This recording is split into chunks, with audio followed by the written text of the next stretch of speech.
So it's a lose-lose with most journalistic either critics or these opinion pieces on their view of you and what you're doing. At least like with politics, there's like some issues to talk about. When you're talking about a movie or a stand-up or whatever, it's all fucking objective. You know what I mean? So it's like Chappelle's special is proof. It's proof that crazy.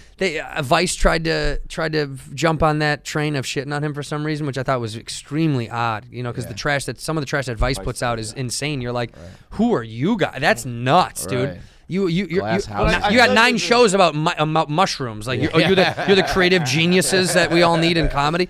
The Chappelle stuff was you could tell it was all so forced because it lasted 2 days. Yeah. Like, if something actually is an issue, it'll like it has longer than a 48-hour shelf life. Yeah, it was like Chappelle's problematic, and it was like, here's our article, here's the 7 tweets we saw about it. And then everyone's people like, are saying, okay. People are saying, who are the like people? 4 people. Yeah, all my friends that are a part of any community that he made fun of, they loved his shit. Okay, I have a lot of gay friends. I have people in the LGBT community, and all of them that have a sense of humor enjoyed the take because it was fun and it's comedy. That's what it all comes down to, is a sense of humor. Yeah, I mean, you got one or you don't. My the guy who plays the piano at the Comedy Store, his name's Jeff Scott. He's phenomenal. He's been there for years. He was like, he's openly gay, and he talks all the time about when comics make fun of, when they tell gay jokes or whatever. And somebody was like, "Oh, does that ever like get under your skin?" And he's like, "Well, if we fought really hard this long to be treated as equals in society, why would I not be subjected to also being made fun of just like anybody else?" Yeah. And I thought it was a brilliant take. I was like, "Yeah, that's right." He's like, "I'm not saying you should special treatment. You shouldn't be spewing hate speech about homosexuals. You shouldn't be on stage being like, we should kill them." Yeah. But if you're making a joke about it, and most of the time, Jeff's the first guy to laugh at that stuff, like because. He's like, yeah, this is we want it to be normalized. If you wanted it to be normalized in society, anything, why can't we all joke about it? We joke about everything else. Right. We joke about everybody else. Be funny. Funny trumps all. Yeah, funny's fun. If it's not funny, you have to also let it go. That was my favorite part of the Chappelle stuff, of the Chappelle special. At the end, when he does like the Q&A type thing. Oh yeah. He was telling the story about the transvestite in Chicago, and it was like. I've read an article about you normalizing hate speech because of your jokes. Like, why don't they say you normalize not transphobia, but be transvestites because of your comedy and making fun of us like that? And Chappelle was like, wow, I didn't think about it like that. And it is the best way to normalize something, be it homosexuality, is just making jokes about it. Well, it has to be without ill will. Yeah, it has to be without ill will, because you can always tell when someone has.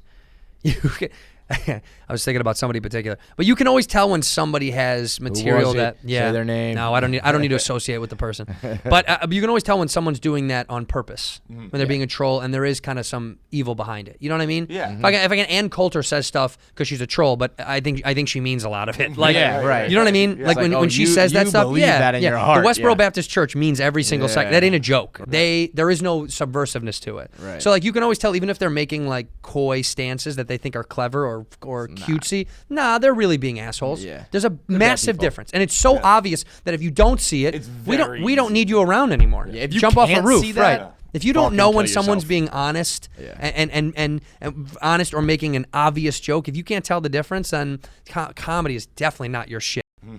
Take up anything else. You know what I mean?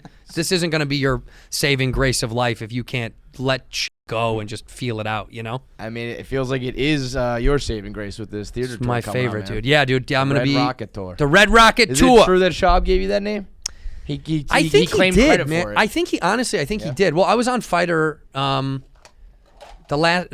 second or third time I ever did it with just them two. I think he was saying the Red Rocket.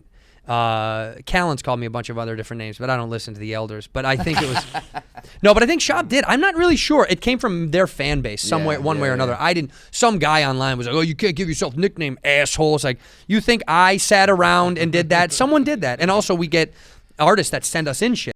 Like cool, dope artists. There's this group called the Comedy Content Collective. They're dope, and they send in beautiful shit to support this community.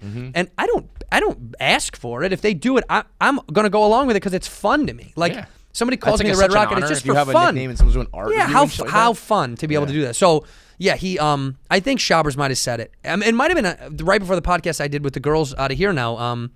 Call her daddy. Yeah, that's right. You were on that one. Are they here? Do they do it here? Technically, yes. They're like they're in and out. They don't those like girls. kinda... I got eaten alive for the podcast they did because they talked over each other so much, and the fan base ate me up and got yelled at me, and then and was talking about Shab because I was there. Just because you were a part of it. Yeah. They have their fan base, whether or not it's crazy, man. Yeah, they have a strong fan base, but they also have a lot of like trolly people that still follow them. Do you know what I mean? Like they have people that like just follow them just to talk shit about whoever else. What else? Yeah, which is the so Daddy weird. Gang, man, they're a force. Yeah, they're huge, huh? So that was before that, as I think when he did you were that. on that one. That's funny. It was heavy. It was I actually wanted to kill Shab for that. Yeah, because I was like, you could have warned me. Yeah, I mean, I don't. Well, they also, I don't know if they've done many guest appearances, so I don't know if anybody really knew kind of what they were like as guests. And so it was just like him and Shab sitting like what the fuck is going on here? It was wild. Yeah. And they're just like, I feel like I was on The View with on Adderall. It was just, it was unbelievable. I couldn't keep up with half of the shit they were talking about. I didn't even know. They have all the and I know who they are, and they I knew who they were. I just didn't know the format that we were going to do. Yeah, I had no idea. Well, but it was fun. We were talking last night about the new sex position they're talking about. The one on what is it?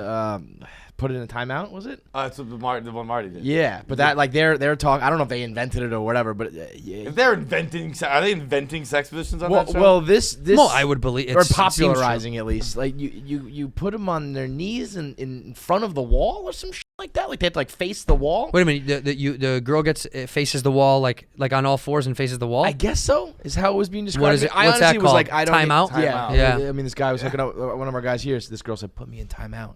He was like, "What the fuck?" I would really do it. I put her in timeout and I leave the room. Sit. You're not. No. You don't get to go out tonight. You stay here. No more cell phone. No cell phone for a week. You broke the rules and you know it. Daddy's mad. I talked to them about that whole thing. The word daddy gives me the creeps, man. I still don't know if anybody. I mean, I think you were the first person years ago. You might have like had the first one ever. It was on the Blackout tour. And it was like that was like 2011. And I like went home with this girl, and we were in a hotel in Connecticut, and like she just like grabs my head and whispers like, "Fuck me, daddy." And I was like, I don't think I like this. No, I gotta go. I mean, I'm going to the bathroom. Don't think many people do it seriously. I feel like everybody's always kind of joking about it, or it's done like in an ironic manner. It depends. I think it depends on who the subject is, right? Yeah. I mean, I guess if you're doing like actual sugar daddy shit, that probably applies. Yeah, but that makes sense. Yeah. Or Puerto Ricans. I mean, they love that kind of thing. Poppy, all that. Poppy's different than daddy. I don't know, dude. It means the same shit. I'm just saying, if a girl calls me Poppy, I'm like, this is great. I'm probably a hot Spanish chick if she's calling me Poppy. That's true, yeah. Well, I'm hearing daddy, it's probably just like your regular old Becky with daddy issues. You know what I mean? I like to be called Rojo. I want to be El Rojo. Yeah, give me the El Rojo tag.